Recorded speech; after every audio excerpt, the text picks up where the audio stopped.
Good evening. I invite you to find a quiet space, to let the weight of your day gently fall away, and to allow your mind to drift. Tonight, our journey does not take us to the gilded halls of monarchs, or the well-trodden fields of famous battles. Instead, we venture into the vast, untamed expanse of the open sea, carried by the quiet currents of history.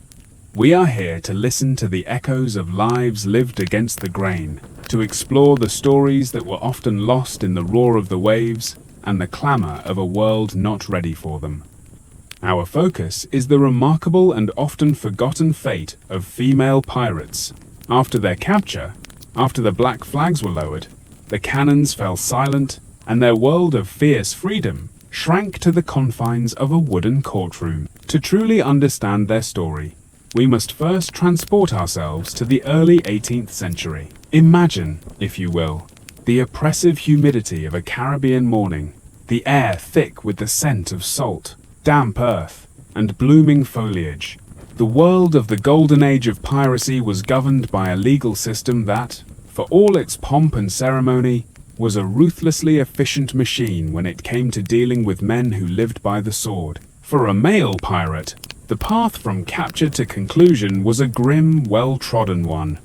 A swift trial, often with a predetermined outcome, the jeers of a curious crowd gathered for the spectacle, and the final, unceremonious drop from the gallows.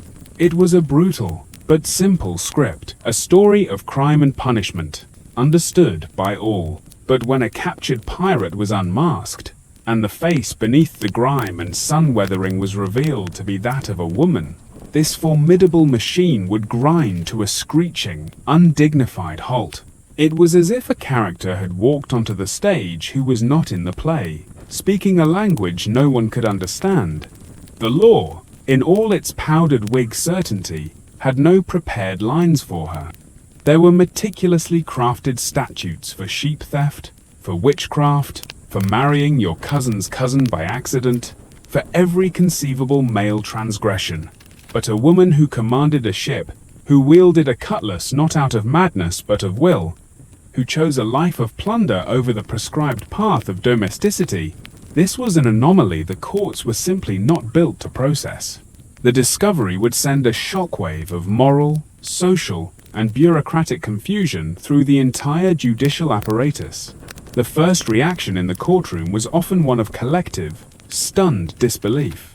Judges would squint, lawyers would mutter, and the spectators would crane their necks, whispering amongst themselves. This disbelief would inevitably coalesce into a single telling question, one that revealed the very foundation of their worldview. But where is her husband? Because, in their world, a woman's actions, especially those of such a defiant nature, could only be the shadow of a man's. She must have been coerced, or led astray, or perhaps she was merely a camp follower, a footnote in the story of a male pirate. The idea that she could be the protagonist of her own criminal enterprise was a notion so foreign it bordered on the absurd. It had to be some man's fault, or Satan's, or, most likely, a calamitous combination of the both. And in that pause, in that moment of legal and moral paralysis, our story truly begins. It is in the space between the law and this unforeseen reality that the fates of these women were forged. The judges, flustered and uncertain, would frantically flip through outdated law books, searching for a precedent, a guideline, anything filed under lady pirates and other inconvenient anomalies. They would find nothing, and so the debate would begin. Was she mad? Possessed? Hysterical? Was this some kind of elaborate, theatrical prank, designed to mock the court? Meanwhile, the accused woman would often sit there in chains, calmly observing the chaos she had caused. Perhaps with a smirk, knowing full well that just last week, she had gutted a few naval officers, and was now the subject of a theological and legal debate. She had broken not just the laws of the crown, but the unwritten, more powerful laws of gender itself. Some courts, of course, did the expected thing. They defaulted to the familiar script, sentencing her to hang, ideally before lunch, to swiftly erase the uncomfortable anomaly. but many others hesitated. They got cold feet. Perhaps it was the publicity that gave them pause, the lurid pamphlets already being printed and sold on the street corner. Perhaps it was the nagging, unspoken fear of hanging someone who was both unnervingly charming and heavily armed. Or maybe, just maybe, they simply did not want to have to explain to the Archbishop why they had just executed a woman for the crime of wearing trousers. And so, these female pirates often ended up in a strange and uncertain limbo, half criminal, half curiosity. Some would meet the rope. Some would be confined to a cell, left to fade from memory. And some, through a combination of wit, luck, and legal loopholes, would find a different path entirely. But one thing was certain. The courts were not ready for women with swords, opinions, and absolutely no time for their legal confusion. This was the stage upon which their final act would play out.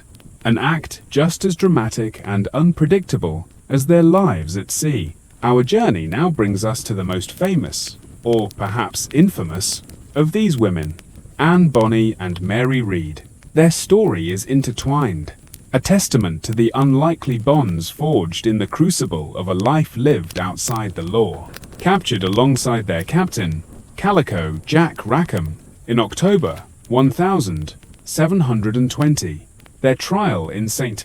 Jago de la Vega, Jamaica, would become a landmark case, not just for its notoriety, but for the legal maneuver that would temporarily spare their lives. Imagine the scene in the courtroom. The air is thick with anticipation, the murmurs of the crowd punctuated by the gavel's sharp rap.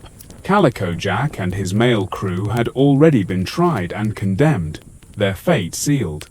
But when it came to Anne and Mary, something unexpected happened. As the sentence of death by hanging was pronounced, a collective gasp might have rippled through the onlookers. Yet, these two women, defiant to the last, had a card to play, a legal loophole, as old as the common law itself, known as pleading the belly. This was a plea for mercy, rooted in the ancient legal principle that an unborn child should not be punished for the sins of its mother. If a woman condemned to death could prove she was pregnant, her execution would be stayed, at least until the child was born. It was a temporary reprieve, a pause in the grim march towards the gallows, but a reprieve nonetheless. For Anne Bonny and Mary Read, this was their only hope. And they took it. Both women, in a move that must have stunned the court, declared themselves to be pregnant. A jury of matrons, typically 12 respectable married women, was assembled to examine them. This was a common, if somewhat humiliating, procedure. The matrons would conduct a physical examination, and their verdict was usually accepted without question. In the case of Bonny and Read, the matrons confirmed their claims. The court, bound by precedent and the sanctity of unborn life, had no choice but to grant them a stay of execution. This moment, however, was not a victory in the traditional sense. It was merely a postponement. The women were returned to prison, their sentences suspended, but not commuted. Their future remained uncertain, hanging by the thinnest of threads. For Mary Read, the reprieve would be tragically short-lived. Already weakened by the harsh conditions of prison and the rigors of her life at sea, she succumbed to a fever, likely dysentery, in April 1721, just months after her trial. Her death certificate, recorded in the parish register of St. Catherine, Jamaica, simply states, died in prison. Her child, if she was indeed pregnant at the time of her death, would have perished with her, or shortly after. Anne Bonny's fate, however, remains shrouded in mystery. After her execution was stayed, she disappears from the historical record. There are no official documents detailing her release, her death, or the birth of her child. This silence has fueled centuries of speculation and romanticized theories. Did her wealthy father, William Cormac, intervene on her behalf? It's plausible. Cormac was a respected lawyer and landowner in Carolina, and it's not inconceivable that he used his influence and resources to secure her release, perhaps under the condition that she return to a life of anonymity and respectability. Some theories suggest she was indeed released and returned to Carolina, where she might have married, raised a family, and lived out her days under a new identity, far from the notoriety of her piratical past. Others speculate she might have died in prison, just like Mary Read, but without a clear record. The lack of a definitive end to her story only adds to her legend, allowing her to remain a figure of enduring fascination. A woman who defied the norms of her time and then vanished, leaving behind only whispers and legends. Beyond the dramatic tales of Anne Bonny and Mary Read, the historical record reveals a broader, though often fragmented, picture of what became of other women who found themselves entangled in the world of piracy. While not as famous, their stories offer crucial insights into the diverse paths and grim realities faced by women in an era defined by strict gender roles and brutal justice. These women often fell into piracy, not by choice, but by circumstance, or were caught in the dragnet of justice simply for being associated with male pirates. Consider the numerous unnamed women who were often found aboard pirate ships, sometimes as wives, sometimes as companions, and sometimes as active participants. When a pirate ship was captured, these women faced a unique set of challenges. Unlike their male counterparts, who were immediately categorized as pirates and subject to the full force of maritime law, the legal system struggled to define the role of women in such contexts. Were they willing accomplices, or were they captives themselves, forced into a life of crime? The answer often depended on the individual circumstances, the prejudices of the court, and the evidence presented. Many women found aboard pirate vessels were indeed camp followers, cooks, or laundresses, individuals who provided essential services to the crew without necessarily participating in the acts of piracy. For these women, capture often meant a period of interrogation, followed by release, if no direct evidence of their involvement in piratical acts could be found. They might be sent back to their home countries, or simply left to fend for themselves in the port where they were captured, often destitute, and with their reputations irrevocably stained. However, for those women who were proven to have actively participated in piracy, wielding weapons, fighting alongside the men, or even commanding, the consequences were severe. They faced the same charges as male pirates: piracy, robbery, and often murder. Yet, even in these cases, the courts often grappled with how to apply the law to women. The prevailing societal view was that women were inherently weaker, less capable of independent thought and action, and therefore less culpable for their crimes. This paternalistic view, while demeaning, sometimes inadvertently offered a slim chance of leniency. Some women were indeed tried and convicted. Their sentences could range from imprisonment to transportation to penal colonies. Often in the Americas or Australia, transportation was a grim fate, involving a long and arduous sea voyage, followed by years of forced labor in a harsh and unforgiving environment. It was a form of living death, designed to remove undesirables from society and exploit their labor. For many, it was a sentence from which they would never return. Others faced public floggings or branding, punishments designed to inflict pain and shame, marking them as criminals for life. These public spectacles served as a deterrent, a stark warning to others who might consider straying from the path of righteousness. The physical and psychological scars of such punishments would remain with them forever. And then there were the cases where women were simply returned to their families, often with a stern warning, and the expectation that their male relatives would ensure their future compliance with societal norms. This was particularly true for women from more affluent backgrounds, where family influence and connections could sometimes sway the course of justice. For these women, the experience of piracy and capture might have been a traumatic, but ultimately temporary deviation, followed by a forced return to a life of domesticity and societal expectations. Beyond the individual fates, the very existence of female pirates, and the legal and social confusion they caused, highlights the rigid gender roles of the 18th century and the extraordinary courage or desperation it took to defy them. The societal expectation was clear. Women belonged in the domestic sphere, subservient to men, and certainly not commanding ships or engaging in armed combat. When women like Anne Bonny and Mary Read shattered these expectations, they didn't just break laws, they broke the very fabric of societal understanding. The courts, as we've seen, were ill-equipped to handle such defiance. Their legal frameworks were built on a patriarchal foundation that simply did not account for women as independent agents of crime, especially crimes of such a violent and public nature. This often led to a peculiar blend of harsh punishment and bewildered leniency. On one hand, the authorities felt compelled to make an example of them to deter others. On the other, they struggled to reconcile the image of a woman with the reality of a pirate, often resorting to explanations of madness, coercion, or even demonic influence, rather than acknowledging female agency. This societal discomfort extended beyond the courtroom. The public, while fascinated by the sensational stories of female pirates, often struggled to categorize them. Were they monstrous aberrations or romantic figures? Pamphlets and broadsides of the era often depicted them in exaggerated, almost caricatured ways, emphasizing their unnatural behavior while simultaneously exploiting their sensational appeal. This dual narrative reflects the deep-seated anxieties of a society grappling with women who dared to step outside their prescribed roles. For those women who survived capture and avoided the gallows, their lives were irrevocably altered. Even if they returned to society, they carried the indelible mark of their past.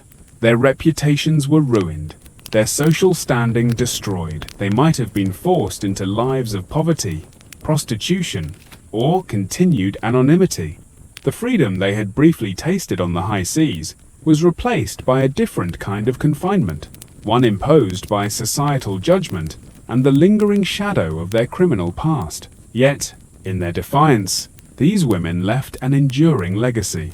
They proved that courage, cunning, and a thirst for freedom were not exclusive to one gender. Their stories, though often romanticized and embellished over time, serve as powerful reminders of the human spirit's capacity to resist, to adapt, and to carve out a space for oneself, even in the most restrictive of environments.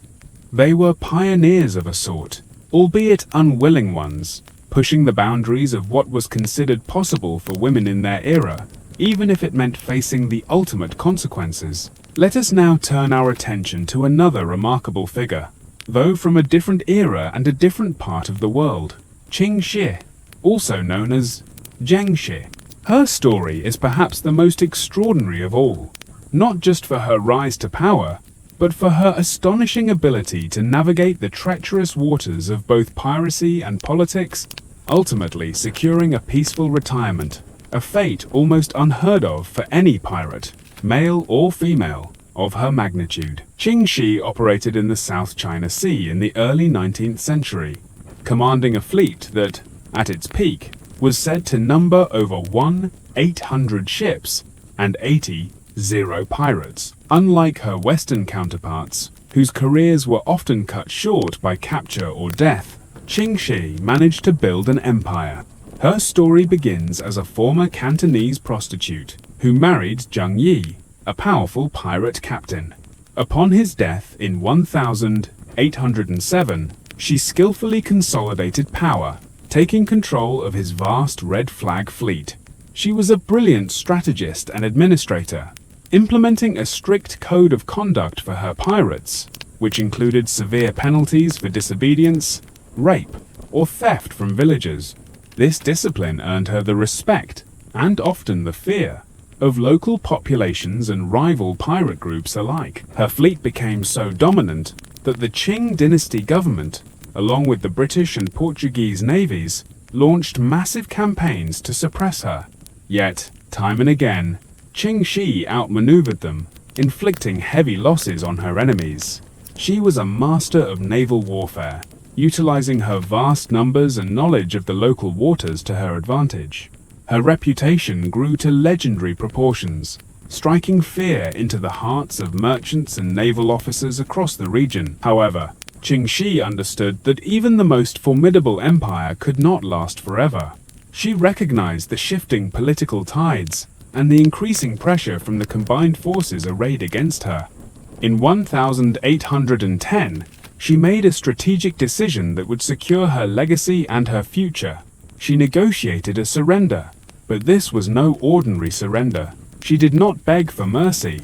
She dictated terms. Under the terms of her amnesty, negotiated with the Viceroy of Guangdong, she and her entire fleet were allowed to retain their plunder. Her pirates were pardoned, and many were even integrated into the imperial navy. Qingxi herself was granted a full pardon and allowed to keep her vast wealth. She retired from piracy at the age of 35, a wealthy and respected woman. She settled in a small village, opened a gambling house, and reportedly lived a long and prosperous life, dying peacefully in 1844 at the age of 69.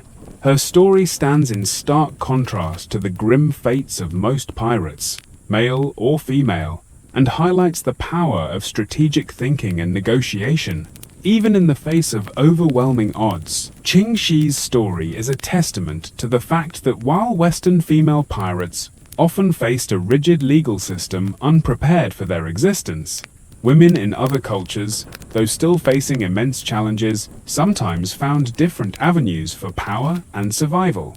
Her ability to transition from a life of extreme violence to one of peaceful retirement is unparalleled in the annals of piracy, making her an enduring symbol of female strength, intelligence, and adaptability. Let us now consider the broader implications of these women's stories, moving beyond individual narratives to examine the societal structures that both constrained and, paradoxically, sometimes enabled their extraordinary lives.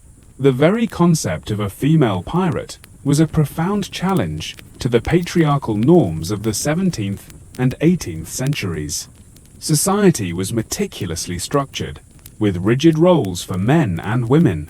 Men were the public figures, the breadwinners, the warriors, and the decision-makers. Women were confined to the domestic sphere, their lives largely defined by their relationships to men as daughters, wives, and mothers. To step outside these boundaries was not merely unconventional, it was often seen as unnatural, even monstrous. Yet, the harsh realities of life in this era, poverty, lack of opportunity, abusive relationships, or simply a thirst for adventure, sometimes pushed women to desperate measures. For some, the pirate ship, despite its dangers, offered a perverse kind of freedom. It was a place where traditional rules were often suspended, where skill and courage could sometimes outweigh gender, and where a woman might, for a brief period, escape the suffocating constraints of polite society. This is not to romanticize the brutal reality of piracy, but to acknowledge the limited choices available to women who sought an alternative to their prescribed destinies. When these women were captured, the legal system's confusion was a direct reflection of society's inability to categorize them. They didn't fit into any neat box. They were not simply criminals. They were women who had transgressed against the very order of gender. This is why the question, "But where is her husband?" was so telling. It revealed a worldview in which female agency, especially in its more violent forms, was simply incomprehensible. This societal blindness, however, could sometimes be a double-edged sword. While it often led to harsher judgments and a desire to swiftly erase the anomaly, it could also, in rare cases, create opportunities for leniency. The plea of the belly, for example, was a legal loophole rooted in the protection of unborn life, a concept deeply intertwined with the societal value placed on motherhood. By claiming pregnancy, Anne Bonny and Mary Read were, in a sense, reasserting their femininity in a way the court could understand and, to some extent, respect. It was a strategic manipulation of the very gender roles they had defied. Furthermore, the sensationalism surrounding their trials often worked in their favor. The public was both horrified and fascinated by these women. They became celebrities of a sort, their stories immortalized in pamphlets and ballads. This public attention could make the authorities hesitant to carry out executions, fearing a backlash or simply not wanting to add to the women's notoriety. It was a strange form of power, born from the very act of their transgression. Ultimately, the fates of these women were as diverse as their individual stories. Some, like Mary Read, succumbed to the harsh realities of prison life. Others, like Anne Bonny, vanished into the mists of history, their ultimate destinies unknown. And a rare few, like Qing Shi, managed to achieve a level of success and security that was almost unimaginable for any pirate, male or female. But all of them, in their own way, challenged the world they lived in, forcing it to confront its own assumptions about gender, power, and the nature of crime. Their stories are not just tales of adventure and rebellion. They are windows into the complex social and legal landscapes of their time, and enduring testaments to the resilience of the human spirit in the face of overwhelming odds. Let us now delve deeper into the psychological landscape of these women. What drove them to such a dangerous and unconventional life? And how did they navigate the immense pressures and contradictions of their existence?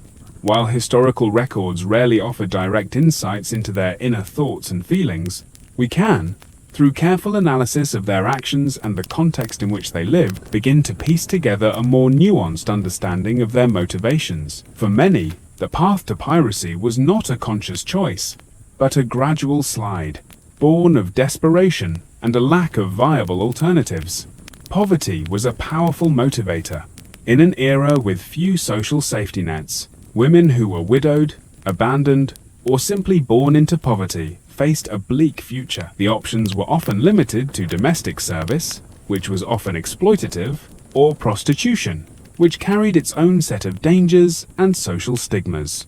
For a woman with a rebellious spirit and a desire for self-determination, the allure of the pirate ship, with its promise of wealth and freedom, could be a powerful temptation, however dangerous. Abuse was another common factor.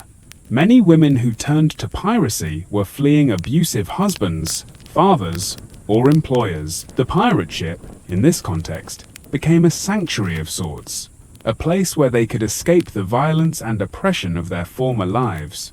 On board, they might still face dangers, but they were dangers of a different kind, and they had the opportunity to fight back, to defend themselves, to be masters of their own fate, in a way that was impossible on land. And then there was the simple, unadulterated thirst for adventure.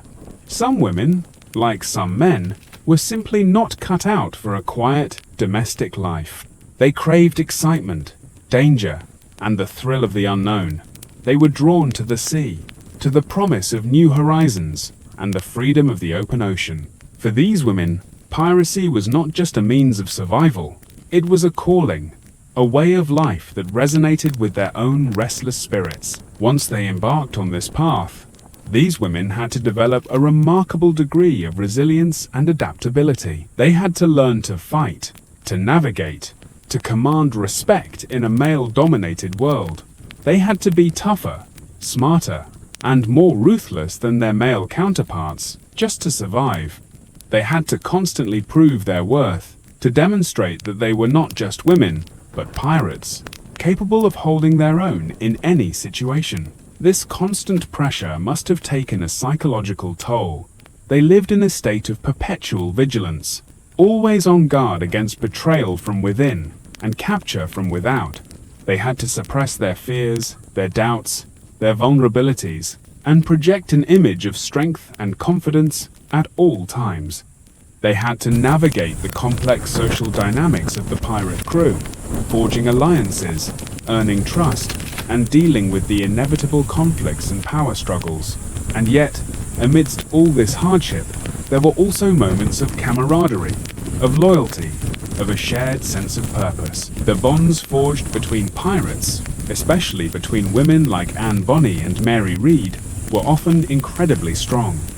They were united by their shared experiences, their shared defiance, and their shared understanding of what it meant to live outside the law. These relationships provided a crucial source of support and solidarity in a world that was often hostile and unforgiving. Ultimately, the psychological makeup of these women was as complex and varied as their individual stories.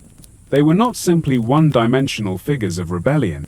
They were survivors, pragmatists, and adventurers, driven by a complex mix of desperation, ambition, and a deep-seated desire for freedom. Their stories remind us that the human psyche is capable of extraordinary things when pushed to its limits, and that the line between victim and perpetrator, between hero and villain, is often far more blurred than we might like to believe. Let us now consider the aftermath.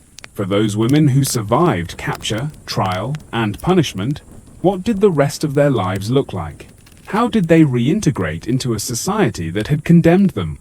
And what lasting impact did their experiences have on their identities and their understanding of the world? The historical record is often silent on these questions, but we can infer some of the challenges and possibilities they might have faced. For those who were pardoned or released, the return to normal life would have been fraught with difficulty. Their reputations were in tatters. The stigma of piracy would have followed them wherever they went, making it difficult to find work, to marry, or to be accepted back into their communities.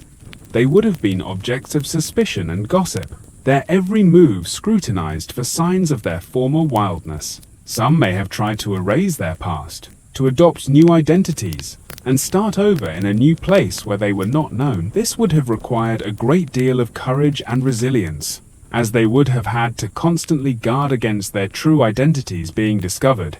They would have had to learn to live with the constant fear of exposure, the constant threat of their past catching up with them. Others may have embraced their notoriety, using it to their advantage. They might have become storytellers, regaling tavern patrons with tales of their adventures on the high seas. They might have sold their stories to pamphleteers, capitalizing on the public's fascination with their lives. In a strange way, their criminal past could have become a form of social currency, a way of earning a living and carving out a new identity for themselves in a world that had once rejected them. For those who were transported to penal colonies, life would have been a constant struggle for survival. They would have been forced to perform hard labor, often in brutal conditions, with little hope of ever returning home.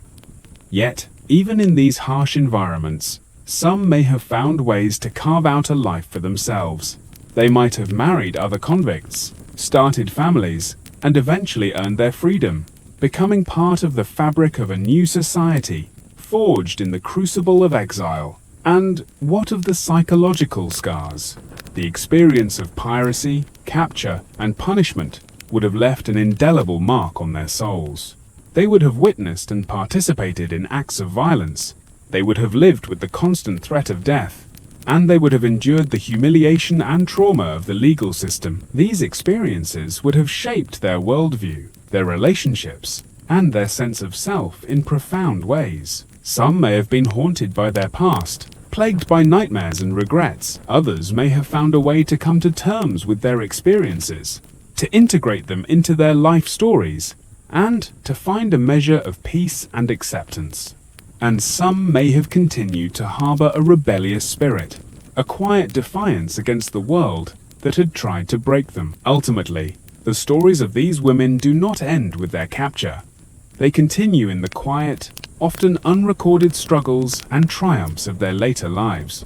They are stories of survival, of resilience, and of the enduring human capacity to adapt and to find meaning in the face of adversity. They remind us that the end of one chapter is often the beginning of another, and that the human spirit is not so easily extinguished, even by the harshest of circumstances. Let us now broaden our perspective and consider the legacy of these women. How have their stories been told and retold over the centuries? And what do these retellings reveal about our own changing attitudes towards gender, power, and rebellion? The figure of the female pirate has been a source of fascination for centuries, but the way she has been portrayed has evolved significantly over time, reflecting the shifting cultural and social landscapes. In the 18th and 19th centuries, the stories of female pirates were often sensationalized and moralized. They were depicted as cautionary tales, warnings against the dangers of female transgression. They were portrayed as monstrous, unnatural figures, their femininity twisted and perverted by their criminal lifestyles. Yet, even in these negative portrayals, there was often a grudging admiration for their courage and audacity. They were villains, to be sure, but they were also compelling, larger-than-life figures who captured the public imagination. In the 20th century, with the rise of feminism and a growing interest in women's history, the figure of the female pirate began to be re-evaluated. She was no longer seen as a monstrous aberration, but as a symbol of female empowerment, a woman who defied the patriarchal constraints of her time and forged her own destiny. She became a romantic hero, a figure of rebellion and freedom, her story a testament to the enduring power of the female spirit. This romanticized view, while understandable, can also be problematic. It can obscure the brutal realities of piracy and the complex motivations of the women who were drawn to it. It can turn them into one-dimensional symbols, rather than flesh and blood human beings with their own flaws, contradictions, and complexities. It can also erase the stories of the countless unnamed women who were victims of piracy, their suffering overshadowed by the romantic allure of the female pirate. In recent years, there has been a move towards a more nuanced and historically grounded understanding of these women. Historians and writers are now seeking to move beyond the myths and legends, to uncover the real stories of these women, in all their complexity and ambiguity. They are exploring the social, economic, and political factors that shaped their lives, and they are seeking to understand them not as symbols, but as individuals, with their own unique experiences, motivations, and legacies. This ongoing process of re-evaluation is important because the stories of these women still have much to teach us. They challenge our assumptions about gender and power. They force us to confront the uncomfortable truths about violence and oppression. And they remind us of the importance of listening to the voices of those who have been marginalized and silenced by history. Ultimately, the legacy of the female pirate is a complex and contested one. She is a figure of both fascination and fear, of both empowerment and exploitation. She is a mirror in which we can see our own changing attitudes towards women, power, and the nature of rebellion. And as long as we continue to tell and retell her story, she will continue to challenge us, to inspire us, and to remind us of the enduring power of the human spirit, to defy expectations, and to forge its own path, even in the most unlikely of circumstances. As we draw our journey to a close, let us reflect on the quiet spaces where these stories reside. They are not found in the grand narratives of history, but in the margins, in the footnotes, in the whispers and legends that have been passed down through the centuries. They are stories of defiance, of survival, and of the enduring human spirit's capacity to find freedom in the most unlikely of places. The world of the 18th century was a world of rigid rules and expectations, a world where a woman's path was largely predetermined from birth. To deviate from that path was to risk everything: her reputation, her security, her very life. And yet, a small number of women chose to do just that. They chose a life of danger and uncertainty, a life on the fringes of society, a life that was, in its own way, a radical act of self-determination. Their stories are not simple tales of good versus evil. They are complex, messy, and often contradictory. These women were not saints. They were pirates. They were capable of great violence and cruelty, but they were also capable of great courage, loyalty, and resilience. They were human beings, in all their flawed and beautiful complexity. And what of their fates? For most, the end was grim. They died in battle, they succumbed to disease in prison, or they met their end at the gallows. But some, through a combination of luck, cunning, and the sheer force of their will, managed to survive. They vanished into the mists of history, leaving behind only tantalizing clues and unanswered questions. They became legends, their stories passed down from generation to generation, a testament to the enduring power of a good story. Perhaps the most enduring legacy of these women is the way they continue to capture our imagination. They represent a powerful fantasy of freedom, of escape, of a life lived on one's own terms. They are a reminder that even in the most restrictive of societies, there are always those who will dare to dream of something different, who will dare to challenge the status quo, who will dare to live a life less ordinary. So, as we leave these stories behind, let us carry with us a sense of wonder and a renewed appreciation for the complexities of the past. Let us remember that history is not just a collection of dates and facts, but a tapestry of human lives, each with its own unique story to tell. And let us continue to seek out those stories that have been lost or forgotten. For it is in the margins of history that we often find the most profound truths about ourselves and our world. Thank you for joining me on this journey. May your dreams be filled with the gentle rocking of the waves and the quiet whisper of the sea breeze. Good night. Let us now consider the legal and societal implications of the female pirate phenomenon. The very existence of women who actively participated in piracy challenged the fundamental tenets of 18th century jurisprudence and social order. Law, at its core, is a reflection of societal values and structures. When these women stood in the dock, they were not just accused of breaking specific laws, but of shattering the unspoken, deeply ingrained rules of gender and decorum. The legal systems of the time, particularly the admiralty courts that tried pirates, were designed to process male offenders. The procedures, the precedents, and even the language used were all predicated on the assumption that the accused would be a man. When a woman was brought before them, it created a cognitive dissonance that was difficult for the judges and lawyers to resolve. They were forced to confront a reality that their legal framework simply did not accommodate. This is why the question, "But where is her husband?" became so central to their trials. It was an attempt to force the female pirate back into a recognizable societal framework, to explain her actions through the lens of male influence or coercion. The idea that a woman could independently choose a life of crime, especially one as violent and transgressive as piracy, was simply too radical for the prevailing mindset. This paternalistic view, while seemingly offering a path to leniency by suggesting a woman was merely a victim or an accomplice, also served to strip her of agency. It denied her the capacity for independent thought and action, even in her criminality. It was a way of maintaining the illusion of male control, even when faced with overwhelming evidence to the contrary. However, this very confusion could sometimes be exploited. The legal system's inability to neatly categorize female pirates created loopholes. The plea of the belly, as seen with Anne Bonny and Mary Read, is a prime example. This ancient legal tradition, designed to protect unborn life, became a strategic tool for women facing the gallows.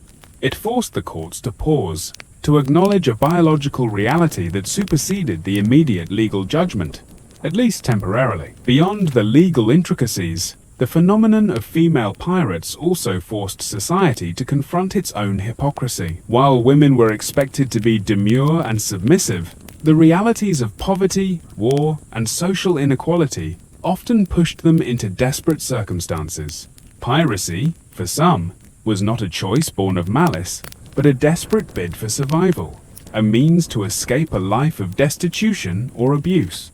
The stark contrast between societal ideals and the harsh realities of life for many women in the 18th century is laid bare by these stories. Furthermore, the public fascination with female pirates highlights a deeper societal tension. On one hand, there was a moral outrage at their transgression of gender norms. On the other, there was an undeniable allure, a romanticization of their daring and defiance. This duality is evident in the popular ballads and pamphlets of the time, which often depicted them as both monstrous and captivating. They were figures of both fear and fantasy, embodying the anxieties and desires of a society grappling with rapid change and shifting social structures. The legacy of these women, therefore, extends beyond their individual fates. They serve as powerful reminders of the fluidity of gender roles, the limitations of legal systems, and the enduring human capacity for rebellion and self-determination. Their stories force us to question the narratives we construct about history, to look beyond the dominant voices, and to seek out the experiences of those who dared to live outside the lines. They remind us that history is not just about kings and battles, but about the countless individual lives that shaped and challenged the world as it was. Let us now turn our attention to the subtle, yet profound, ways in which these women, even in their captivity, continue to exert a form of agency. While stripped of their freedom and facing dire consequences, their very presence in the courtroom, their defiance, and their strategic use of legal loopholes demonstrated a resilience that transcended their immediate circumstances. They were not passive victims. They were active participants in their own fates, even when the odds were overwhelmingly stacked against them. Consider the act of pleading the belly. This was not a desperate, last-minute fabrication, but a calculated legal strategy. It required knowledge of the law, or at least the advice of someone who did, and the courage to present such a claim in a public forum. It was a moment where the women, despite being on trial for their lives, seized control of the narrative, forcing the court to react to their terms. Furthermore, their behavior during trials often defied expectations. Instead of cowering or begging for mercy, many female pirates maintained a defiant demeanor. This defiance, while perhaps sealing their fate in some instances, also served to highlight the absurdity of the charges against them in the context of their gender. It was a silent protest against a system that refused to acknowledge their agency, even as it condemned them for exercising it. Their stories also reveal the complex interplay between individual agency and societal constraints. While these women made extraordinary choices to live outside the law, their options were often severely limited by the very society they defied. The pirate ship, for all its dangers, offered a rare avenue for escape from poverty, abuse, or the suffocating expectations of domesticity. In this sense, their rebellion was not just an act of criminality, but a desperate search for freedom and self-determination in a world that offered them very little of either. Even in their disappearance from the historical record, as with Anne Bonny, there is a form of agency. Her vanishing act, whether orchestrated by her family or through her own cunning, allowed her to escape the public spectacle of execution, and perhaps forge a new life. This ability to disappear, to shed one identity and assume another, speaks to a profound resilience and adaptability, a skill honed in the unpredictable world of piracy. The narratives surrounding these women, both during their lives and after, also reflect a constant struggle for control over their stories. The authorities sought to demonize them, to portray them as unnatural aberrations. The public, on the other hand, often romanticized them, transforming them into figures of legend. And the women themselves, through their actions and their defiance, sought to write their own narratives, however fleetingly. This ongoing struggle for narrative control is a powerful aspect of their legacy. It reminds us that history is not a fixed, objective truth, but a constantly evolving conversation, shaped by those who tell the stories and those who listen. The female pirates, even in their silence, continue to speak to us, challenging our assumptions and inviting us to look beyond the surface, to understand the complex forces that shape human lives and choices. Their agency, therefore, was not always overt or triumphant. It was often subtle, strategic, and born of necessity. But it was agency, nonetheless. It was the ability to make choices, however limited, and to exert influence, however small, in a world that sought to deny them both. And in that lies a profound lesson about the enduring power of the human spirit to resist, to adapt, and to find its own path, even in the face of overwhelming adversity. Let us now turn our gaze to the broader historical context, examining how the phenomenon of female pirates fits within the larger tapestry of women's roles and rebellions throughout history. While the golden age of piracy provides some of the most vivid examples, women have, in various forms, challenged societal norms and engaged in acts of defiance across different eras and cultures. The female pirate, in many ways, is a dramatic manifestation of a recurring theme. Women pushing against the boundaries imposed upon them. In many pre-modern societies, women's lives were largely circumscribed by domestic duties and familial expectations. Their legal and social standing was often secondary to that of men. Yet, history is replete with examples of women who, by necessity or by choice, stepped outside these roles. From warrior queens and female gladiators to cross-dressing soldiers and cunning outlaws, the female pirate is part of a long lineage of women who refuse to be confined by societal expectations. The unique aspect of the female pirate, however, lies in her direct challenge to male-dominated spheres of power and violence. The sea, and particularly the world of piracy, was considered an exclusively male domain. It was a realm of physical strength, aggression, and ruthless decision-making. For a woman to not only enter this world, but to thrive in it, to command respect and fear, was a profound subversion of the established order. This subversion was not always celebrated or even acknowledged. As we've discussed, the legal and social systems often struggled to categorize these women, resorting to explanations that preserved the patriarchal worldview. Yet, their very existence served as a crack in the edifice of male supremacy, demonstrating that the qualities deemed exclusively masculine, courage, leadership, physical prowess, were not, in fact, gender-specific. Furthermore, the economic realities of the time played a significant role in pushing women towards such extreme lives. The lack of economic independence for women meant that many were vulnerable to poverty and exploitation. For some, piracy offered a desperate, albeit dangerous, path to financial autonomy. It was a way to escape destitution and gain a measure of control over their own economic destinies.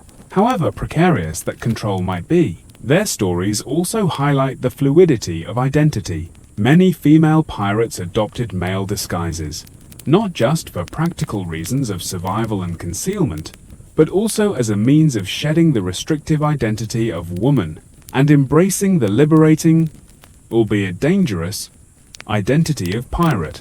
This act of cross-dressing was a powerful symbol of their rebellion against gender norms, allowing them to operate in a world that would otherwise have excluded them. In a broader sense, the female pirate can be seen as a precursor to later feminist movements, albeit an unwitting one. While they were not fighting for women's rights in a political sense, their actions inherently challenged the notion of female inferiority and subservience.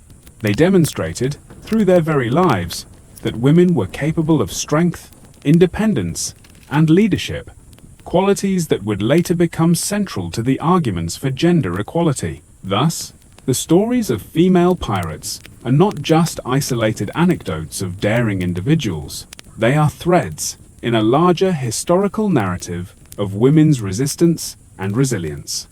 They remind us that even in the most oppressive of times, there have always been those who dared to defy, to imagine a different life, and to carve out their own space in a world that sought to confine them. Their legacy is a testament to the enduring human desire for freedom and self-determination, regardless of gender or societal expectation. Continuing our exploration, let us now consider the cultural impact and enduring mythology surrounding female pirates. Beyond the historical facts, these women have transcended their earthly lives to become figures of legend, inspiring countless works of fiction, art, and popular culture. This transformation from historical figures to mythical archetypes reveals much about our collective imagination and the stories we choose to tell ourselves about rebellion and freedom. From the earliest broadsides and chapbooks that sensationalized their exploits, to modern novels, films, and video games, the female pirate has remained a captivating figure. This enduring appeal can be attributed to several factors. Firstly, she embodies a powerful contradiction. the juxtaposition of traditional femininity with extreme violence and independence. This paradox creates a compelling narrative tension that resonates with audiences across generations. Secondly, the female pirate represents a fantasy of ultimate freedom. She lives outside the law, unbound by societal conventions, sailing the open seas and taking what she desires. In a world often constrained by rules and responsibilities, this image of unbridled liberty holds a powerful allure.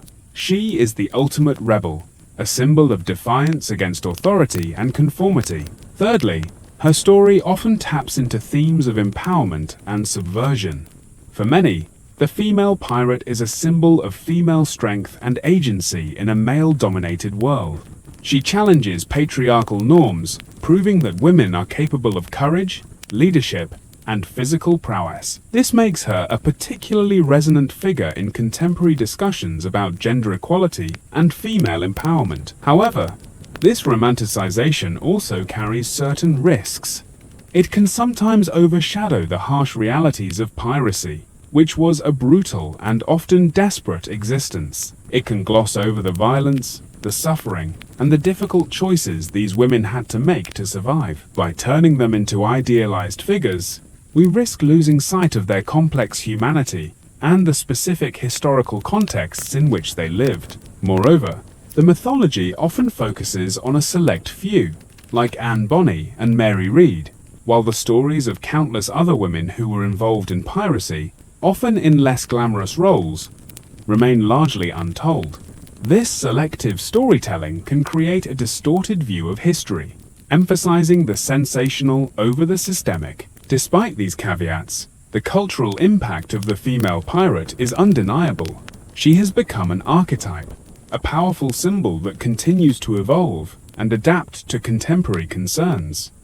She appears in children's stories, adventure novels, and even academic discourse, demonstrating her versatility and enduring relevance. Her mythology serves as a reminder that stories are not just about recounting facts, but about shaping meaning. The female pirate, as a cultural icon, allows us to explore complex themes of gender, power, freedom, and rebellion in a way that is both entertaining and thought-provoking. She challenges us to reconsider our assumptions about who can be a hero, who can be a villain, and who can shape their own destiny.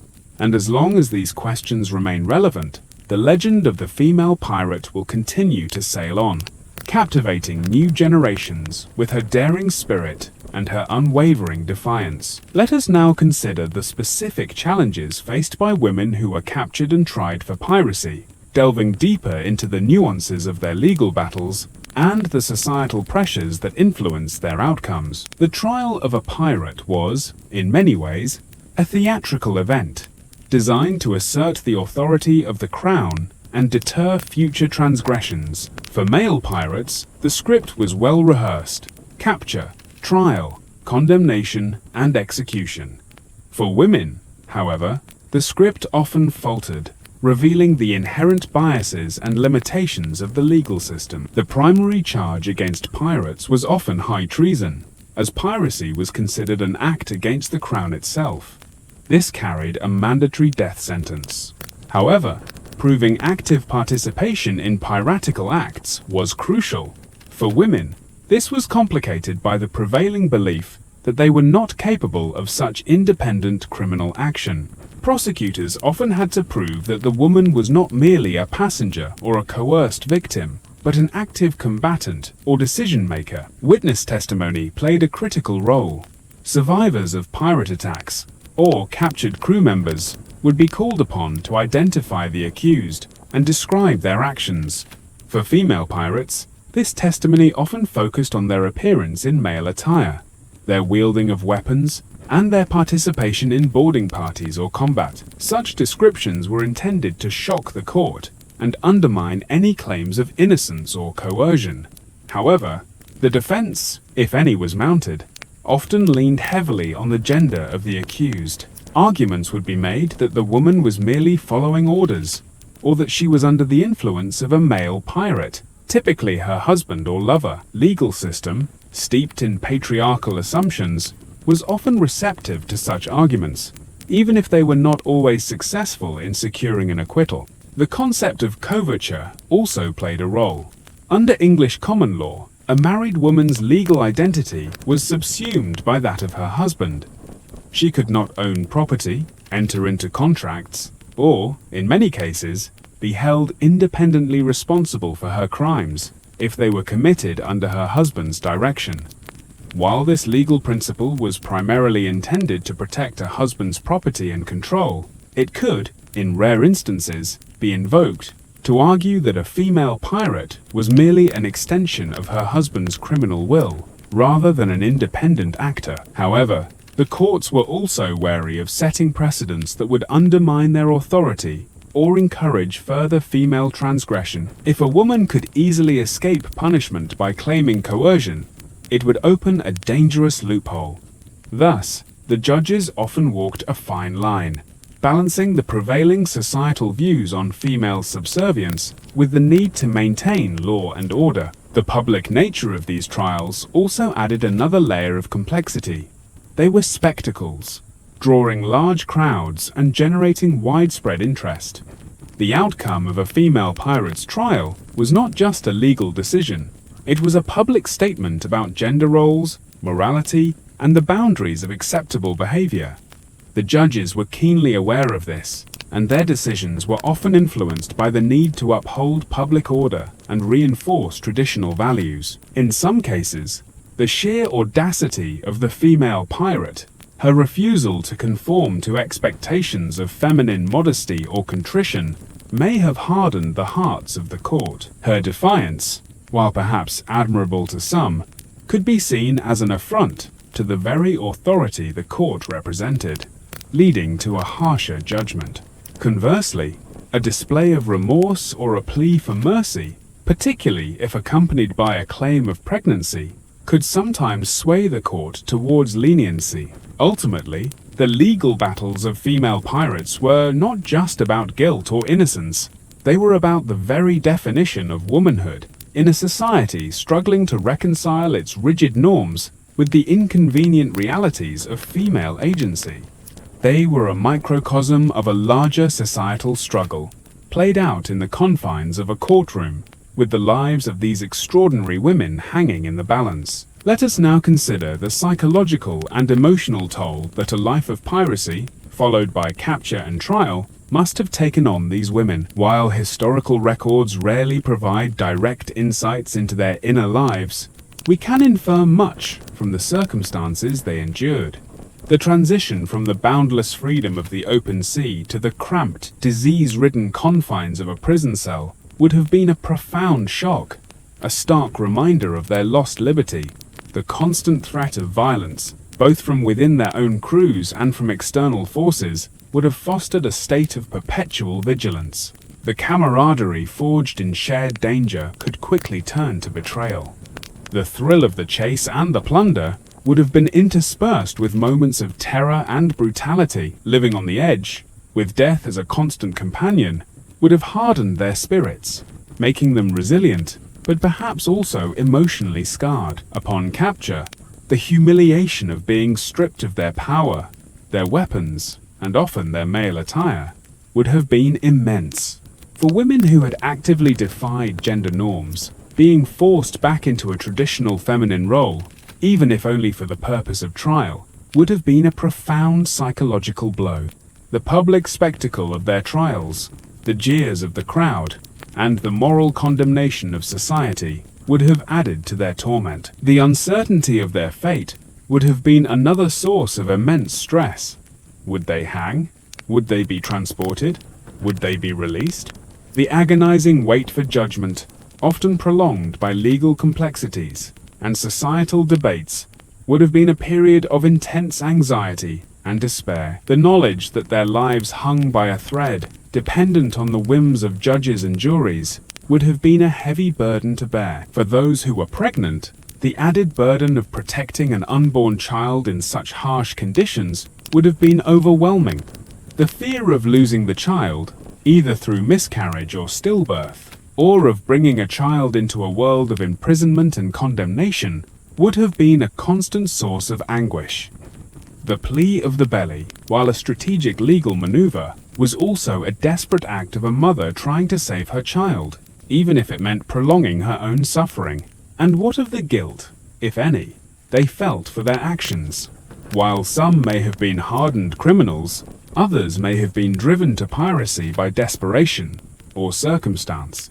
The moral complexities of their lives, the violence they inflicted, and the lives they disrupted would have weighed heavily on some. The quiet moments in their prison cells, stripped of the distractions of the sea, would have provided ample opportunity for reflection and regret. Yet, amidst this psychological torment, there was also a remarkable resilience. These women had survived a life of extreme danger and hardship. They had faced down storms, battles, and the constant threat of death. This innate toughness, honed on the high seas, would have served them well in the confines of prison. They would have found ways to cope, to endure, and perhaps even to find small moments of defiance or hope. The psychological journey of a female pirate, from the thrill of rebellion to the despair of capture and the uncertainty of judgment, is a testament to the extraordinary strength of the human spirit. Their stories, though often told through the lens of adventure and romance, are also profound explorations of trauma, resilience, and the enduring struggle for self-preservation in the face of overwhelming adversity. Let us now consider the broader historical context of women in maritime life, extending beyond the narrow confines of piracy to understand the wider societal forces that shaped their experiences at sea. While female pirates were exceptional, women's presence on ships, in various capacities, was not entirely unheard of, though often hidden or disguised. Understanding these broader roles helps to contextualize the extreme choices made by female pirates and the societal reactions to them. Women often accompanied their husbands or fathers on merchant or naval vessels, serving as cooks, laundresses, or simply as companions. These were often wives of captains or officers, and their presence was generally tolerated, if not always welcomed, as long as they remained within their prescribed domestic roles.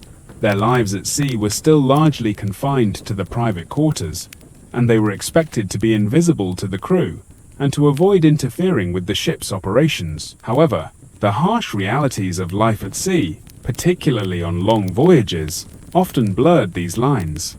Women might assist with mending sails, tending to the sick, or even helping with basic navigation. In times of crisis, such as storms or attacks, their contributions could become more direct and essential. Though rarely acknowledged officially, these were often acts of necessity rather than choice, driven by the need for survival. Beyond these more conventional roles, there were also women who disguised themselves as men to serve as sailors or soldiers. Driven by economic hardship, a desire for adventure, or to escape difficult circumstances on land, these women lived lives of extreme deception, constantly fearing exposure. Their stories, often discovered only after their deaths or through accidental revelation, highlight the desperate measures women would take to gain access to opportunities denied to them by their gender. These disguised women faced immense challenges. They had to adopt male mannerisms, voices, and physical habits. They had to endure the physical rigors of maritime labor, often without the same strength or training as their male counterparts. And they had to live in constant fear of discovery, which could lead to severe punishment, including public humiliation, flogging, or even death. When such women were discovered, the reaction was often one of shock and moral outrage. Their deception was seen as a profound transgression against both gender and social order. They were often subjected to medical examinations to confirm their sex, followed by public shaming and punishment. Their stories served as cautionary tales, reinforcing the strict boundaries of gender and the dangers of defying them. In this broader context, the female pirate emerges as a figure who, while sharing some commonalities with these other maritime women, also stands apart. Unlike the wives who remained largely confined, or the disguised sailors who sought to blend in, the female pirate actively embraced a transgressive identity. She did not merely exist on a ship. She commanded it, she fought, and she plundered. She made her gender visible, even weaponized it, challenging the very notion of who could wield power and authority at sea. Her story, therefore, is not just about individual acts of rebellion, but about the systemic limitations placed on women in maritime society. It is about the narrow pathways available to them, and the extraordinary lengths to which some would go to break free. The female pirate, in her defiance, illuminates the hidden histories of women at sea, reminding us that the oceans, like society itself, were often battlegrounds for gender, power, and the relentless pursuit of freedom. As we approach the culmination of our exploration, let us consider the enduring lessons and contemporary relevance of these historical narratives. While the world of 18th century piracy may seem distant, the themes embedded in the stories of female pirates, gender, power, justice, and rebellion continue to resonate in our modern society. Their experiences offer a unique lens through which to examine persistent societal challenges and the ongoing struggle for equality. Firstly, their stories serve as a powerful reminder of the historical construction of gender. The rigid roles and expectations placed upon women in the past were not natural or inevitable. They were products of specific social, economic, and cultural contexts. The female pirates, by their very existence, exposed the artificiality of these constructs, demonstrating that women were capable of far more than society allowed them to be. This historical perspective can inform contemporary discussions about gender fluidity, gender roles, and the ongoing fight against gender-based discrimination. Secondly, their encounters with the legal system highlight the inherent biases that can exist within institutions. The confusion and uncertainty displayed by the courts when confronted with female pirates reveal how legal frameworks, designed within a particular societal paradigm, can struggle to adapt to unforeseen realities. This underscores the importance of continually scrutinizing our legal and social systems for hidden biases and working towards more equitable and inclusive forms of justice. Thirdly, the motivations behind their choices, desperation, a search for freedom, escape from abuse, or a thirst for adventure, speak to universal human desires and struggles. While their methods were extreme, the underlying quest for autonomy and self-determination is a timeless one. Their stories can inspire us to consider the circumstances that push individuals to the margins of society and to seek more compassionate and effective solutions to social inequality. Fourthly, the romanticization and mythologizing of female pirates in popular culture offer insights into our collective desires and anxieties. The archetype of the rebellious woman who defies expectations continues to captivate, reflecting a societal yearning for freedom and a challenge to established norms.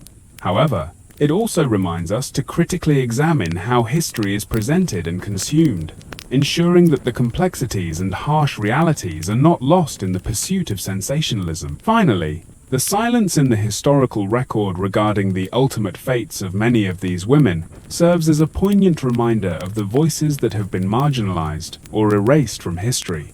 It encourages us to actively seek out and amplify the stories of those who have been overlooked, to reconstruct narratives from fragmented evidence, and to ensure that a more complete and diverse understanding of the past is preserved for future generations.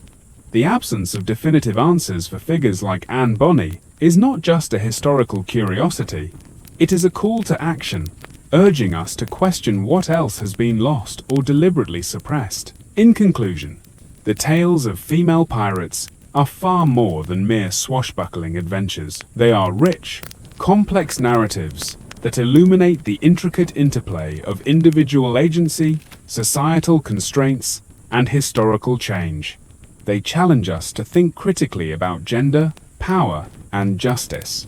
And they remind us that even in the most restrictive of times, the human spirit possesses an extraordinary capacity for defiance, resilience, and the relentless pursuit of a life lived on its own terms. As we close this chapter, let their echoes continue to inspire reflection, and a deeper understanding of the enduring human quest for freedom. Thank you for joining me on this extended journey through the lives and fates of female pirates.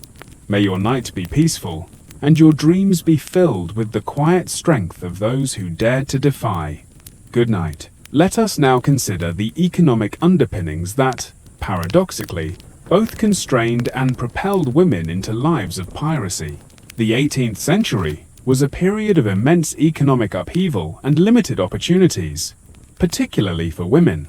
Without access to education, property rights, or independent means of income, most women were entirely dependent on male relatives for their survival and social standing. This economic vulnerability was a powerful, often overlooked, driver behind some women's desperate choices. For women from impoverished backgrounds, the options were stark.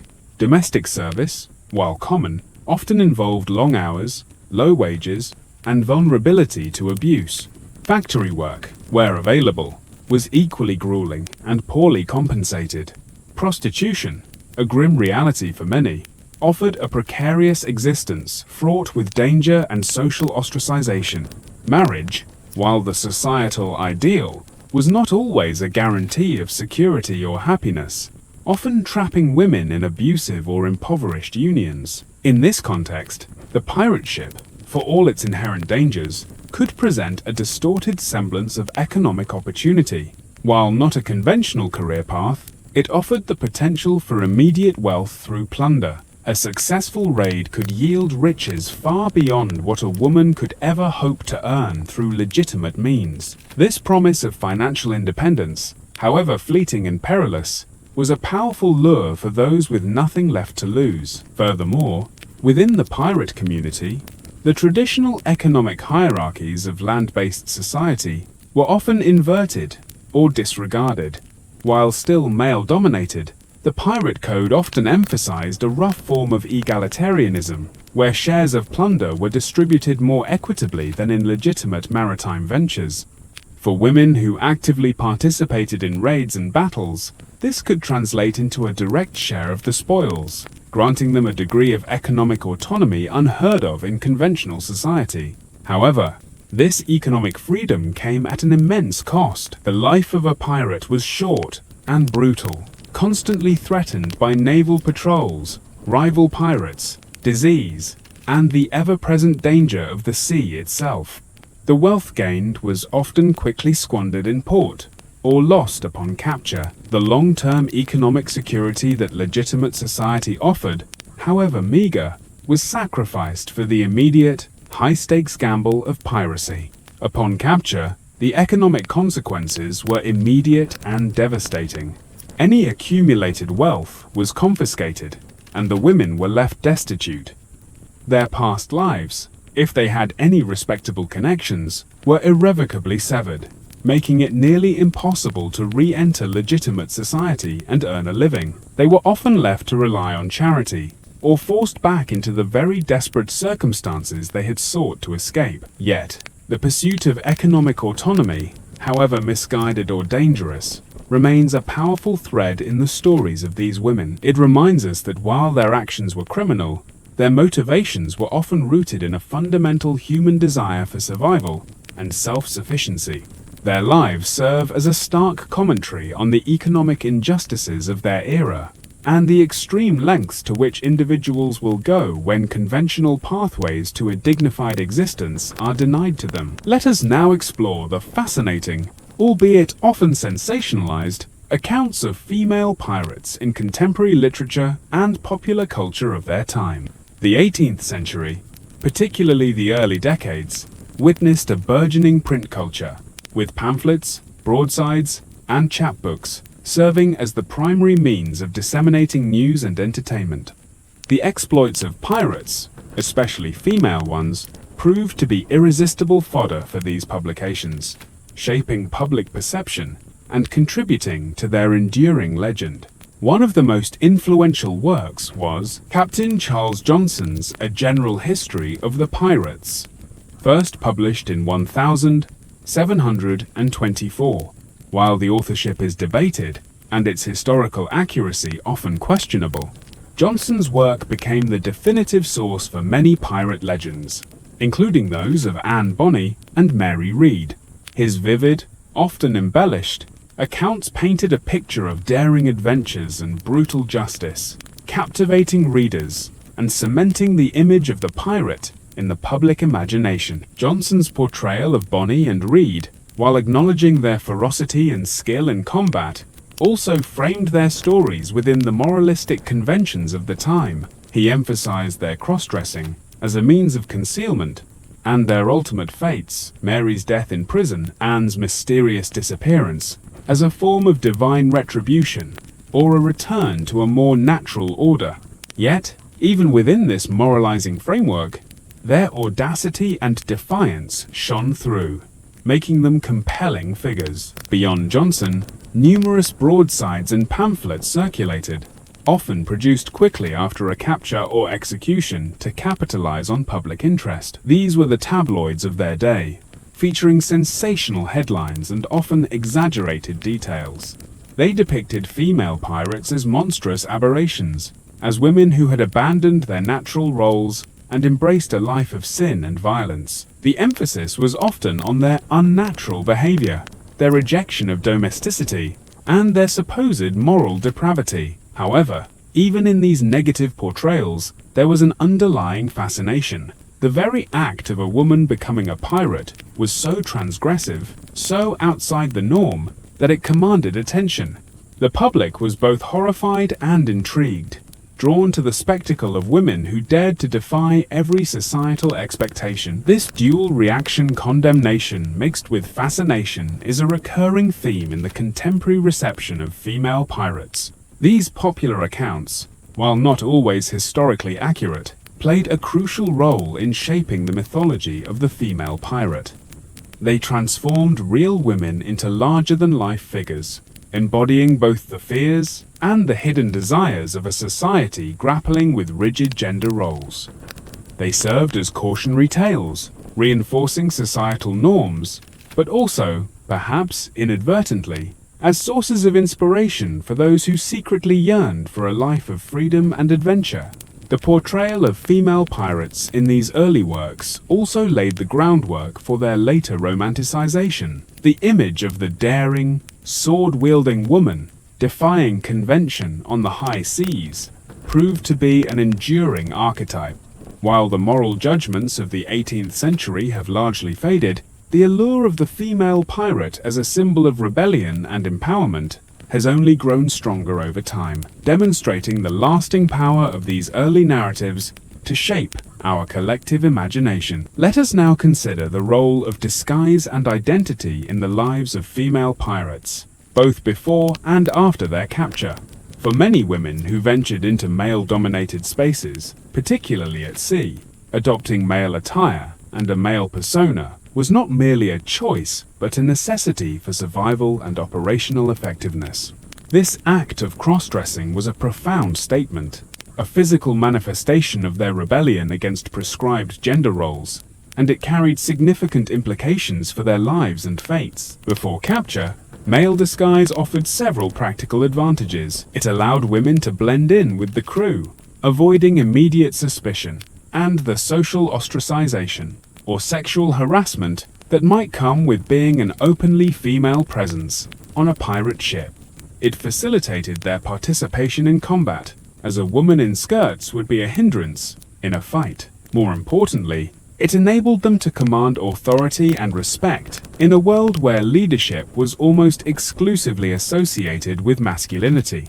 By presenting themselves as men, they could bypass the inherent biases against female leadership and be judged, at least initially, on their skills and actions rather than their gender. However, maintaining this disguise was a constant, perilous act. It required meticulous attention to detail, binding breasts, adopting a masculine gait and voice, and avoiding situations that might reveal their true sex. The fear of exposure was ever present, as discovery could lead to severe punishment, not just for the deception itself, but for the profound transgression of gender norms. The psychological toll of living a double life, constantly guarding one's true identity, must have been immense. Upon capture, the revelation of a female pirate's true sex was often a dramatic and shocking event. As we have discussed, the removal of their male attire, often done publicly, was a symbolic act of stripping away their assumed identity and forcing them back into a feminine role. This public unmasking was a crucial part of the legal process, designed to reassert societal order and to humiliate the accused. It was a visual confirmation that the unnatural order had been restored. Yet, even in this moment of forced revelation, some women maintained a defiant stance. Anne Bonny and Mary Read, for instance, were known for their continued audacity even after their gender was revealed.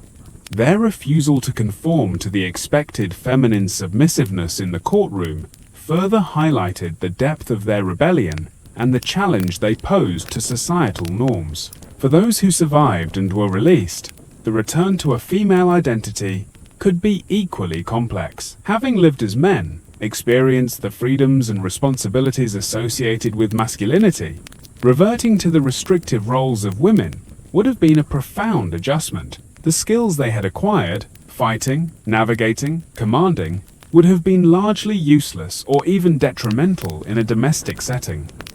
Their past identity as a man or a pirate would have been a secret they carried, a constant reminder of a life lived beyond the boundaries of gender. Ultimately, the use of disguise by female pirates underscores the profound limitations placed upon women in their era. It was a tool for survival, a means of accessing opportunities, and a powerful symbol of rebellion. Their stories reveal that identity, particularly gender identity, is not always fixed or inherent, but can be performed, manipulated, and challenged in the pursuit of freedom and self-determination, even in the face of overwhelming societal pressure. Let us now delve into the specific forms of punishment and their implications for female pirates, moving beyond the general threat of the gallows to examine the nuances of judicial retribution in the 18th century. While the ultimate fate for many pirates was indeed execution, the legal system offered a spectrum of penalties, each designed to serve as a deterrent, to inflict suffering, and to reinforce societal order. For women, these punishments often carried additional layers of gendered humiliation and control. Execution by hanging was the most common and public form of capital punishment for piracy. It was a spectacle, intended to instill fear and demonstrate the crown's absolute authority. For female pirates, a public hanging would have been particularly shocking, as it violated societal norms about female fragility and the sanctity of the female body. The very act of a woman being displayed on the gallows, often after being stripped of her male disguise, was a powerful visual message about the consequences of gender transgression. However, as discussed, the plea of the belly offered a temporary reprieve, highlighting a unique legal vulnerability for women. This was not a general pardon, but a stay, a deferral of the inevitable, often leading to death in prison from disease or childbirth complications. Transportation to penal colonies was another common punishment, particularly for those whose crimes were deemed less severe or for whom a public execution was considered too disruptive or scandalous. This involved a long, arduous sea voyage to distant lands, often the American colonies, or later Australia, where convicts were subjected to forced labor for many years. For women, this meant a life of extreme hardship, often in harsh climates, with little hope of ever returning home. They were effectively removed from society, their labor exploited, and their lives often cut short by disease or brutal conditions. Public floggings and branding were also used, designed to inflict both physical pain and lasting social stigma. Flogging, a brutal public whipping, was meant to punish the body and serve as a warning. Branding, often on the hand or face, left a permanent mark, identifying the individual as a convicted criminal. For women, these punishments were particularly humiliating, as they involved public exposure and defacement, further reinforcing their transgression against societal norms of female modesty and beauty. These spectacles were meant to deter others, but also to permanently mark the individual, making reintegration into society incredibly difficult. Imprisonment, while seemingly less severe, was often a slow death sentence. Prisons in the 18th century were squalid, overcrowded, and rife with disease. Malnutrition, poor sanitation, and lack of medical care meant that many prisoners, especially women weakened by their previous lives, succumbed to illness. Mary Read's death in prison from fever is a poignant example of this grim reality. For those who survived, imprisonment could lead to a life of destitution upon release, with their reputations ruined and few prospects for legitimate employment. In some rare cases, women might be released or pardoned, often due to family influence or a lack of conclusive evidence. However, even these women faced immense challenges.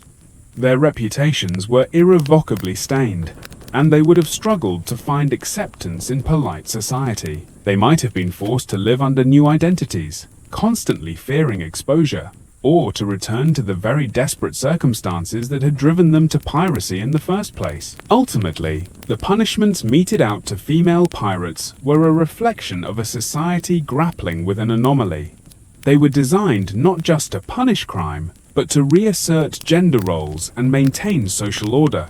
The spectrum of penalties, from the gallows to transportation, served as a stark reminder of the severe consequences for women who dared to defy the rigid boundaries of their prescribed lives, and the additional layers of gendered control and humiliation they faced, compared to their male counterparts.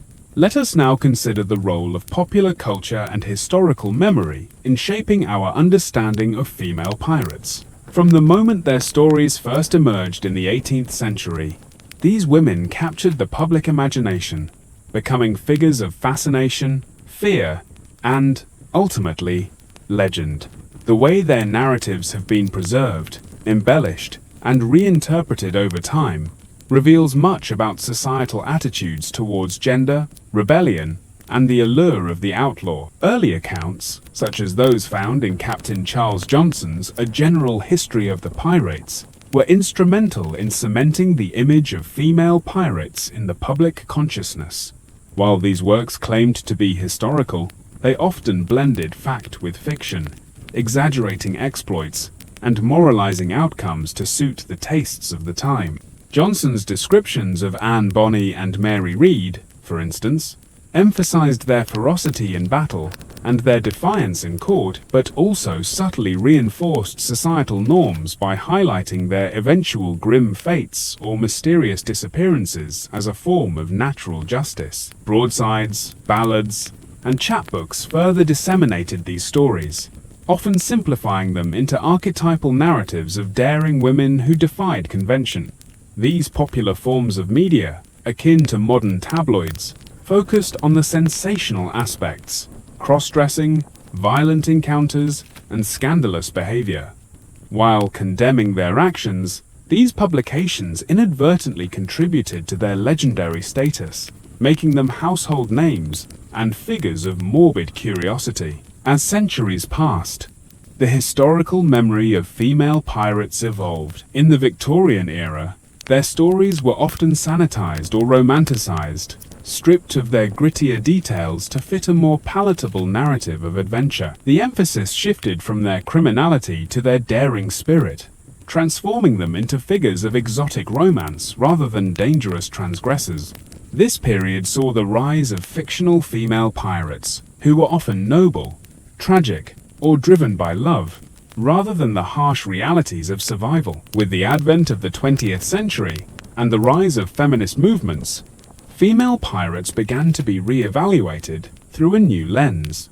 They were increasingly seen as symbols of female empowerment, women who broke free from patriarchal constraints and forged their own destinies. Their cross-dressing was reinterpreted as an act of liberation, their violence as a necessary means of survival in a brutal world.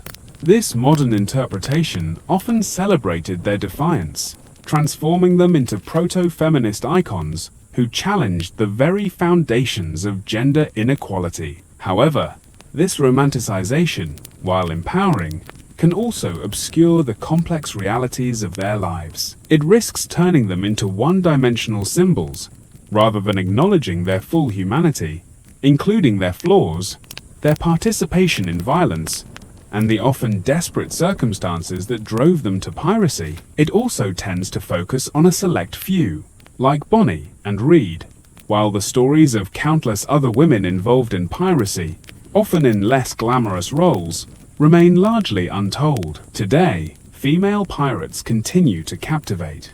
They appear in films, television series, video games, and literature, constantly being reinterpreted for new generations. This enduring appeal speaks to the timeless themes they embody: freedom, rebellion, courage, and the struggle against oppression. They serve as a powerful reminder that history is not static. It is a dynamic narrative that is constantly being reshaped by contemporary perspectives and values.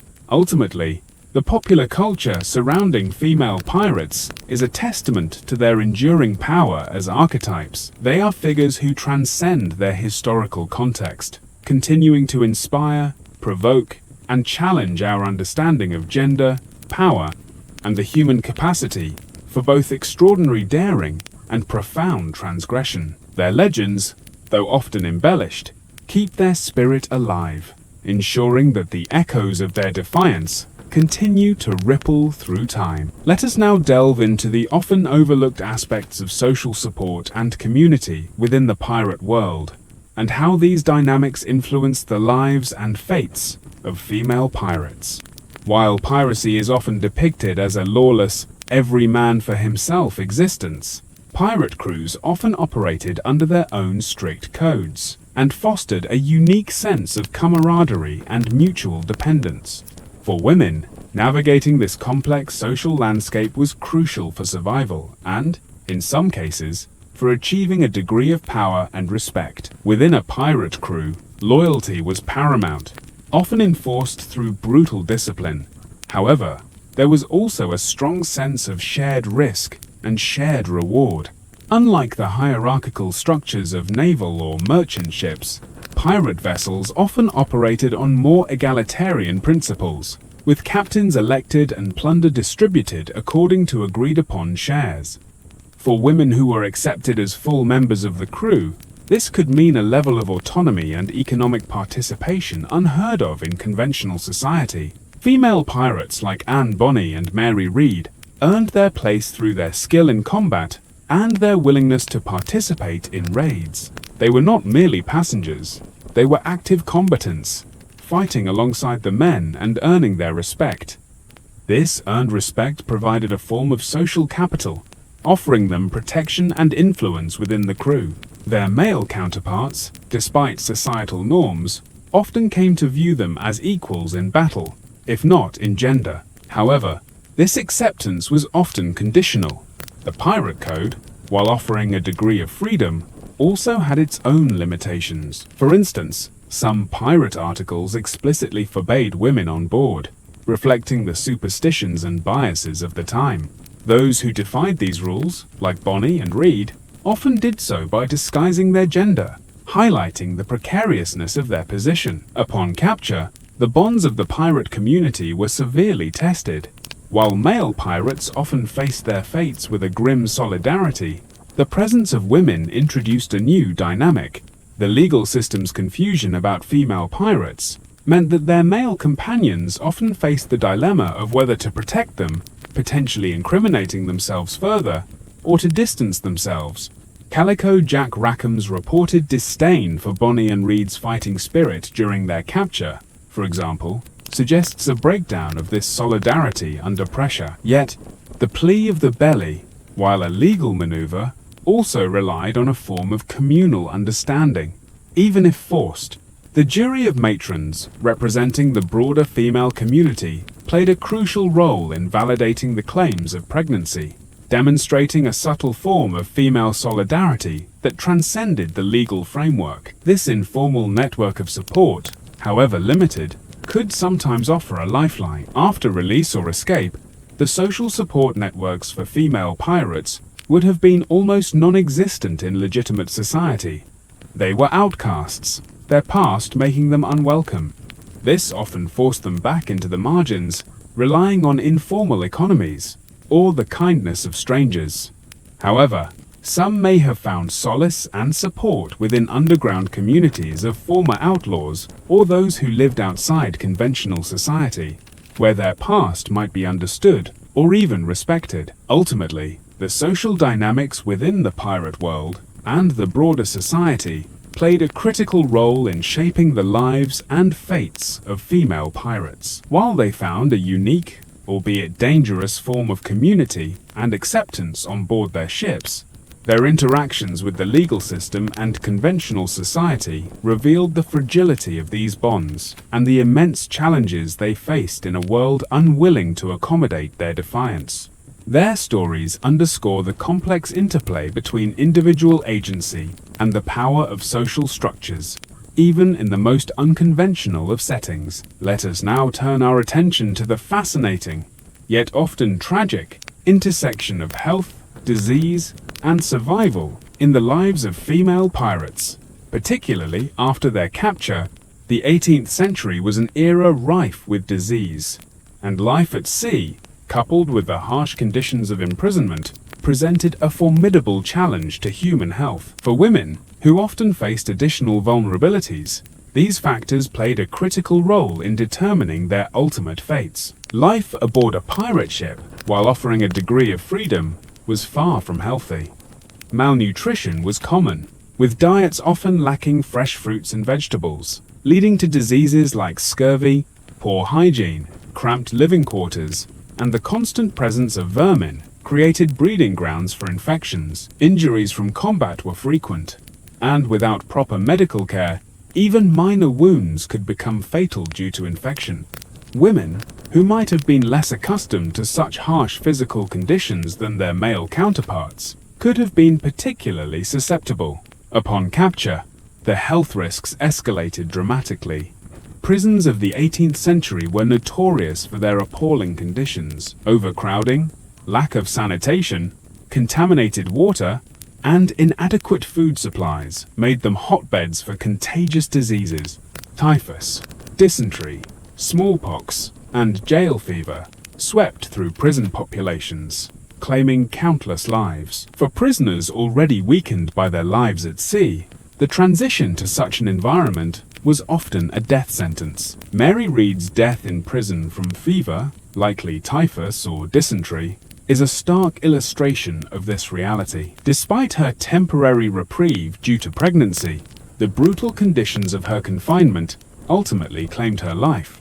Her case highlights how even a legal victory could be rendered meaningless by the overwhelming health challenges of the era. The vulnerability of pregnant women in such environments was particularly acute, with high rates of miscarriage, stillbirth, and maternal mortality. For those women who were transported to penal colonies, the long sea voyage itself was a major health hazard. Ships were often overcrowded, and diseases spread rapidly in the confined spaces.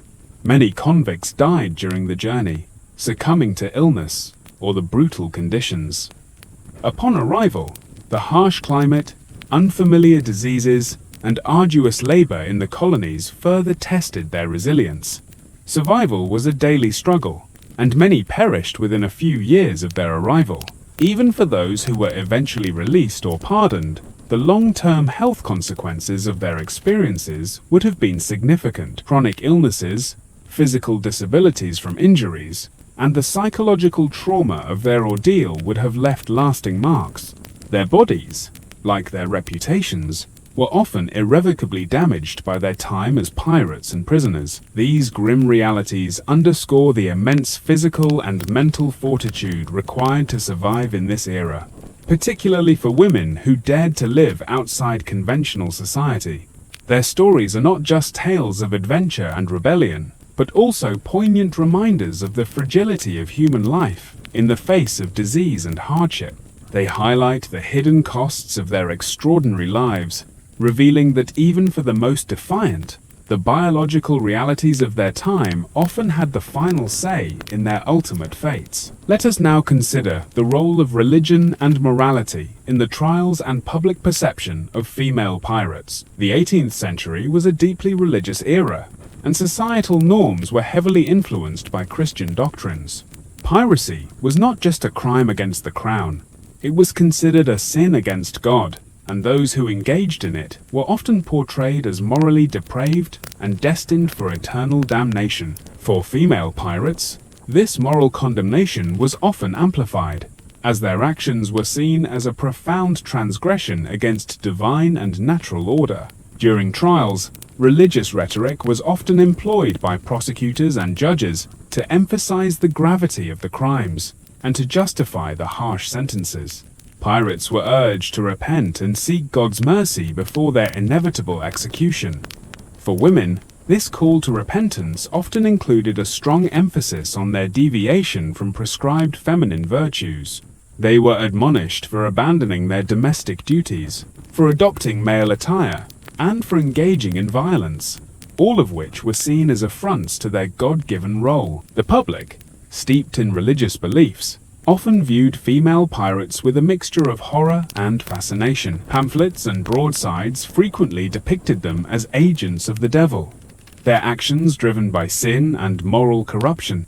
Their defiance was not just criminal, it was seen as an act of blasphemy, a rejection of the divine order that placed women in a subordinate and virtuous position. This moral framing served to reinforce societal norms and to deter other women from following a similar path. However, the religious context also provided a peculiar avenue for potential leniency, particularly through the concept of repentance. While rare, a public display of remorse and a genuine plea for God's forgiveness could sometimes sway public opinion or even influence a judge. The idea of a soul being saved, even at the last moment, held significant weight in a society deeply concerned with salvation and damnation. The plea of the belly, while a legal loophole, also had a strong moral and religious dimension. The protection of unborn life was a deeply held Christian value. By claiming pregnancy, female pirates invoked a moral principle that transcended their criminal status, forcing the court to acknowledge a higher, divine law that prioritized the sanctity of life, even the life of a child conceived in sin. This put the courts in a moral dilemma, as they had to balance the need for justice with the religious imperative to protect the innocent. Furthermore, the very act of cross-dressing, common among female pirates, was often viewed as a moral transgression. Deuteronomy 22:5, which states, "A woman shall not wear a man's garment, nor shall a man put on a woman's cloak, for whoever does these things is an abomination to the Lord your God," was often cited to condemn their behavior. This religious prohibition added another layer of moral condemnation to their crimes, framing their actions not just as a legal violation, but as a direct affront to divine law. Ultimately, the religious and moral landscape of the 18th century played a crucial role in shaping the fates of female pirates. It provided the framework for their condemnation, the language for their trials, and the justification for their punishments. Yet, it also, paradoxically, offered avenues for mercy and legal maneuvering. Their stories reveal the complex interplay between law, religion, and societal norms, and how these forces converged to create a unique and often contradictory set of challenges for women who dared to live outside the bounds of both human and divine law. Let us now consider the broader economic and political context of the Golden Age of piracy, and how these larger forces shaped the opportunities and challenges for female pirates. The late 17th and early 18th centuries were a period of intense geopolitical rivalry, particularly between the major European powers, Britain, Spain, France, and the Netherlands. The Caribbean, with its lucrative trade routes and vast colonial wealth, became a major theater of conflict and competition. This volatile environment, while dangerous, also created a unique space for piracy to flourish. Wars between European powers often led to the commissioning of privateers, essentially state-sanctioned pirates who were authorized to attack enemy shipping. When these wars ended, thousands of experienced sailors were left unemployed, with few prospects for legitimate work. Many of these men turned to piracy, using their skills and knowledge of the sea to prey on merchant vessels. This created a large and experienced pool of pirates, making the Caribbean a particularly dangerous and lawless region. For women, this chaotic environment offered both risks and opportunities. The constant state of conflict and social upheaval could disrupt traditional societal structures, creating openings for women to step outside their prescribed roles. The presence of large numbers of sailors and soldiers, often far from home and with little regard for social conventions, could create a more fluid and less restrictive social environment in port towns and on the fringes of colonial society. However, this same environment also made women more vulnerable to exploitation and violence. The breakdown of law and order could leave them without protection, and the presence of large numbers of desperate men could increase the risk of assault and abuse. For many women, the choice to join a pirate crew may have been a desperate attempt to find a measure of security and protection in a world where they had none. The economic policies of the time also played a role. Mercantilism, the dominant economic theory, emphasized the accumulation of wealth through trade and the exploitation of colonial resources. This led to a massive increase in maritime trade, with ships laden with gold, silver, sugar, and other valuable goods regularly traversing the Atlantic. These treasure-laden ships were tempting targets for pirates, and the potential for immense wealth fueled the growth of piracy. For women, who were largely excluded from legitimate economic opportunities, the lure of this wealth was particularly strong. Piracy offered a chance, however slim, to escape poverty and gain a degree of financial independence. While the risks were enormous, the potential rewards were far greater than anything they could hope to achieve through conventional means. Furthermore, the political weakness of many colonial governments made it difficult to effectively combat piracy. Many colonies were underfunded and undermanned, with small navies and corrupt officials who were sometimes complicit in piratical activities. This allowed pirates to operate with a degree of impunity, establishing bases in remote coves and islands, and creating a parallel society with its own rules and structures. In this context, the emergence of female pirates can be seen as a product of a unique and volatile historical moment. The combination of geopolitical conflict, economic opportunity, and political instability created a space where women could, for a brief period, defy societal norms and carve out a life of their own. Their stories are not just tales of individual rebellion, but also reflections of the broader historical forces that shaped their world and made their extraordinary lives possible. As we draw our extended exploration to a close, let us reflect on the enduring enigma of the female pirate. Despite centuries of historical research, popular fascination, and scholarly debate, these women remain figures of profound mystery and complexity.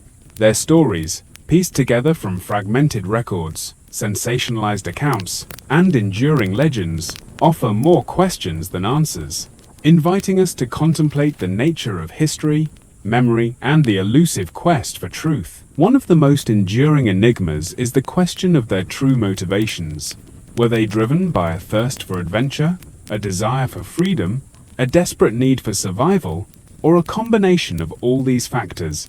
The historical record rarely provides direct insight into their inner lives, leaving us to infer their intentions from their actions. This ambiguity allows for a wide range of interpretations, from the romanticized image of the rebellious hero to the more cynical view of the hardened criminal. Another mystery is the true extent of their participation in piracy. While figures like Anne Bonny and Mary Read are well documented, the stories of countless other women who may have been involved in piracy, in various capacities, have been lost to history. Were there other female captains, other skilled combatants, other women who lived and fought alongside male pirates? The silence of the historical record on this point is tantalizing, suggesting that the known cases may be just the tip of the iceberg. The ultimate fates of many of these women also remain shrouded in uncertainty. Anne Bonny's disappearance is the most famous example. But the records are often silent on what became of other women who were captured, tried, or transported. Did they die in prison? Did they forge new lives in distant lands? Did they return to a life of anonymity? This lack of closure adds to their mystique, allowing them to exist in a liminal space between history and legend. Furthermore, the very nature of the historical sources we rely on is problematic. The accounts of their lives were often written by men, for a male audience, and were shaped by the biases and conventions of their time. They were often sensationalized, moralized, or romanticized, making it difficult to separate fact from fiction. This raises fundamental questions about how we can reconstruct the lives of those who have been marginalized by history, and how we can give voice to those who have been silenced. Yet, it is precisely this enigma that makes the female pirate such an enduring and compelling figure. She resists easy categorization, defies simple explanations, and challenges our desire for neat, conclusive narratives. She is a reminder that history is not a collection of settled facts, but a dynamic and ongoing process of interpretation and discovery. Her story invites us to embrace ambiguity, to acknowledge the limitations of our knowledge, and to appreciate the power of myth and legend in shaping our understanding of the past. She is a symbol of the untamable, the unknowable, and the enduring human capacity for defiance in the face of overwhelming odds. As we leave these women to their mysteries, let us carry with us a sense of wonder and a renewed appreciation for the complexities of the human experience.